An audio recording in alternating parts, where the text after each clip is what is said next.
Seattle, home of Microsoft, the world's largest PC software company, home of Boeing, maker of more than half of the world's civil airliners, and now, courtesy of the internet, home to the Earth's biggest bookstore. Hello, Amazon.com. This is Dion. How can I help you? In just 4 years, Amazon.com has gone from a gleam in the eye of a young Wall Street hotshot to a company shifting $250 million worth of books to 1.5 million customers, every one making their purchases over the internet.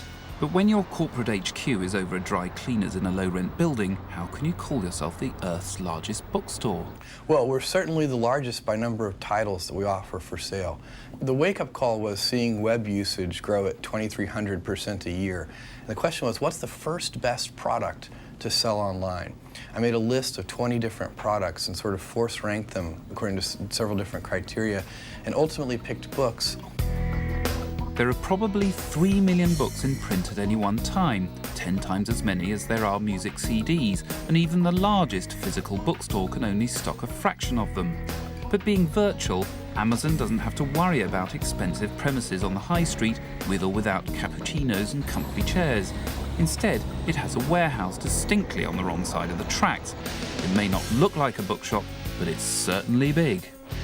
Amazon has over 2 million books on its website catalogue. Your order might not be in the warehouse, but it will be flown in from the publisher, moved, stored, packaged, and air freighted to you on the other side of the world, sometimes in less than 24 hours, and it will still be cheaper than the bookshop on your own high street. The very first version of the Amazon.com business plan I sent out to a couple of dozen prospective investors, and any of the investors who had any experience in the publishing industry or who took the business plan and very prudently sought advice from people in the publishing industry, none of those people invested in the company. People didn't believe that it was possible to offer such a broad selection. And the systems, the computer systems and logistics systems to do that have proven to be incredibly complex. But that was the founding basis for the company, and we just, we didn't know better. Amazon.com, this is Lance. We're about 8 times the size of our nearest competitor online. That still makes us a relatively small company in the scheme of companies. The big bookseller in the United States is a company that has $2.8 billion in sales. Amazon.com has something like $250 million in sales. So we're still a small company in the scheme of things, but we're a large company for the internet space. Amazon's large share of the new online book-selling market has not gone unchallenged. Large American chain stores like Barnes & Noble and Waterstones and Dillons in the UK have turned their attention to the potential of the internet. But with their mindsets locked in the age of the physical bookshop, Bezos is sure that Amazon can use its technology to stay ahead. If you go into any major chain, you'll find that the person who has the has the power, the guy who metaphorically sits in the corner office, is the real estate person.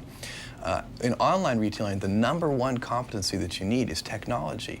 And the systems that we've built are very complex, and they're getting ever more complex with things like personalization and collaborative filtering and advanced technologies that help people discover books that blow them away.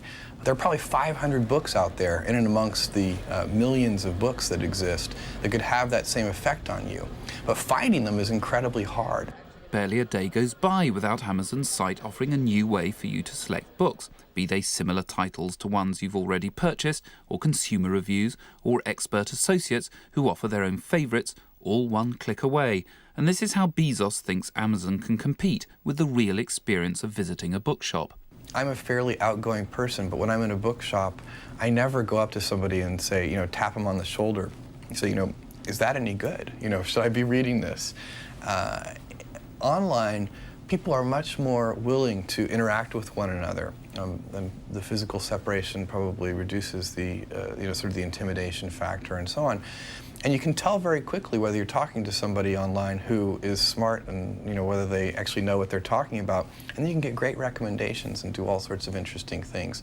And that is fun, and it is community. Bookselling has always had a rather genteel feel, but Amazon's employees are far away from the cerebral atmosphere of the traditional bookshop. For all their body-piercing, grunge style and Walkman while you work, those toiling away in Amazon's warehouse and call centres are the burger flippers and dilberts of the information age. But for Jeff Bezos, retailing over the internet is not about their jobs, but about what it does for the rest of us, the customers. Online, the balance of power shifts away from the merchant and toward the consumer, which is a great thing as long as the merchant is aware of it. And if we make a customer unhappy online, they won't tell 5 friends, they'll tell 5,000 friends. There's just one catch. Amazon.com has never had any earnings. Amazon has pointed the way for commerce on the internet. It's one of the 20 most visited websites in the world, is growing at 75% every 3 months, and still losing almost $30 million a year. Amazon will continue to invest in technology until it has enough market share to make a profit. It's a strategy that took Ted Turner and CNN 10 years to make work for television. So if this is internet trading's great white hope, we're in for a long haul.